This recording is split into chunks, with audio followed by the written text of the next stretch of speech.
Alright guys, welcome back to another video. I said a few videos ago, this is Lucas Clones by the way, that I was thinking about doing some airsoft gear reviews and maybe some gun reviews. So I picked out for my first airsoft review my newest gear acquisition, which is this. This is the Diamond Tactical RRV. RRV stands for Rhodesian Recon Vest. And this is the vest that you see the Navy SEALs wearing in Lone Survivor. This isn't the actual vest. The ones that they have are Eagle Industries vests, which are considerably more expensive. They go from anywhere to $160 to, I've even seen some on eBay listed at like $300, which they're probably just the older versions that you can't get anymore, which is probably why they cost so much.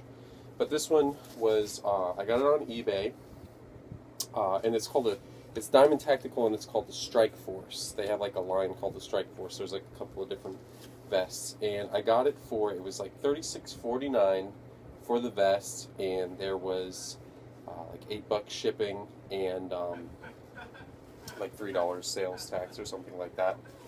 And it's pretty nice. Me and my son are actually quite surprised that I was able to get it. It comes with everything on here, the mag pouches, this utility pouch, the admin pouch and bib, small utility pouches. You can use it for magazines or for other things, like you can even put like a flashlight in there. And then this thing over here, which I think is I believe this is a grenade pouch, it's actually a pretty cool looking grenade pouch. And it's pretty nice. I mean, it's probably right up there with Condor. Oh, it doesn't come with the patch or the magazines that are in there. I put that in there. It's probably as good as Condor, if not maybe even a little bit better. There are some things about it though that are a little bit not so great. Like for instance, if you look back here, this is actually a plate carrier. There's 2 plates that you can put in.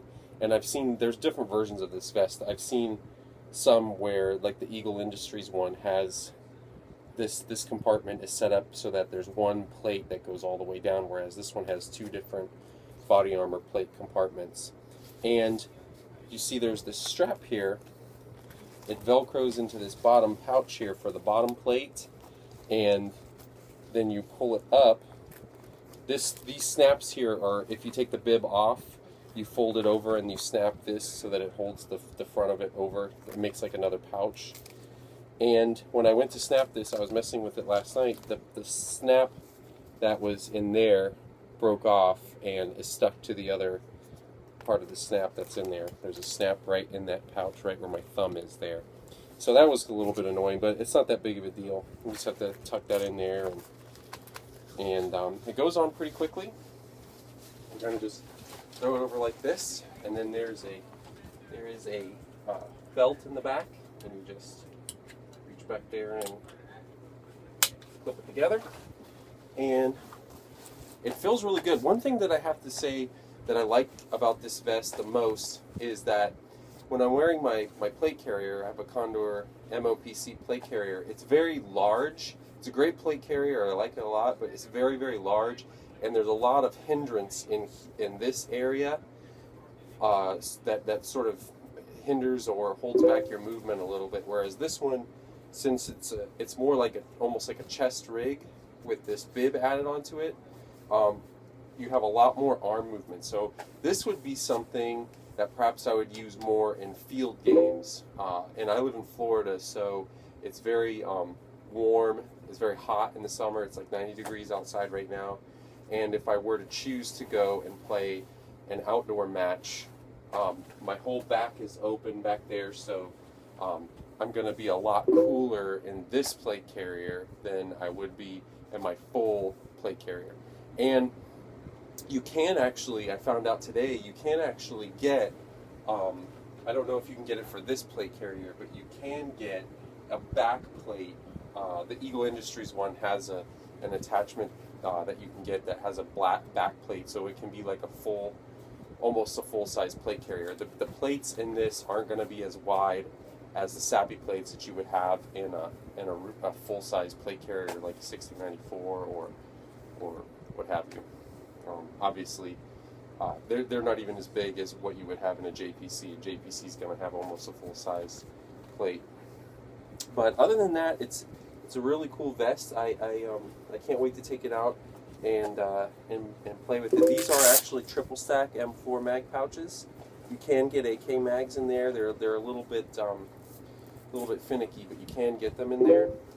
Up here, there's actually a series of sort of like pouches. There's an envelope pouch you can stick stuff in, and then there's another admin pouch here, and then there is yet again this pouch here, which is where you're supposed to snap the band that holds that plate in place. And then of course we got some nice Velcro here for the pouches and stuff. I've got my Reno 911 patch on there, but I plan on turning, this is part of my Lone Survivor kit that I'm working on right now, and I'm getting pretty close to being done with it. I plan on getting an Operation Red Wings memorial patch to go right here, and I'm just waiting to get my BDU top that goes with these pants raid modded to finish out the kit, and then a few odds and ends here, and then I'll be good to go with this kit. But another thing that I forgot to point out about the pouches in here, not so much the M4 mags, no, even they have it. There is a sort of like a plastic vinyl lining to each one of them, which is obviously there to keep out moisture, and my Condor stuff doesn't have that, which kind of just adds a little bit to the quality. The zippers feel really, really good. It's really easy to unzip and unzip. Like, the pouch kind of stays still when you're doing that. And I got to get a grenade for my grenade pouch right there. So anyhow, I have to say, for the money, this is a really, really good chest rig. I got it on eBay, and the seller was like RRV for kids or something like that, and it was in Florida, so they shipped FedEx, and I got it in one day. It took them 4 days to ship it, but it says that on their eBay page, so I wasn't mad about that. And when they did ship it, I got it literally the next day. Part of it has to do with the fact that they were really only about 2 hours away from me, so so there's that. So anyhow, that's my first airsoft gear review. I plan on doing a loadout video when I get my Lone Survivor loadout actually finished, and go through all of it. Obviously, you can see that I've got the gun almost completely done.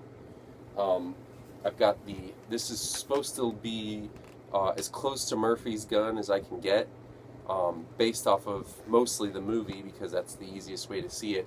But I've got this is a KWA CQR Mod 1. That's the Mod 1 with the longer barrel. And one thing that I'm going to change on here is this is the PEC 15. This is the newer PEC. They didn't have these. I do have a PEC 2 on my XCR, so I'm going to swap these two PECs, and then they'll have the correct PEC on here.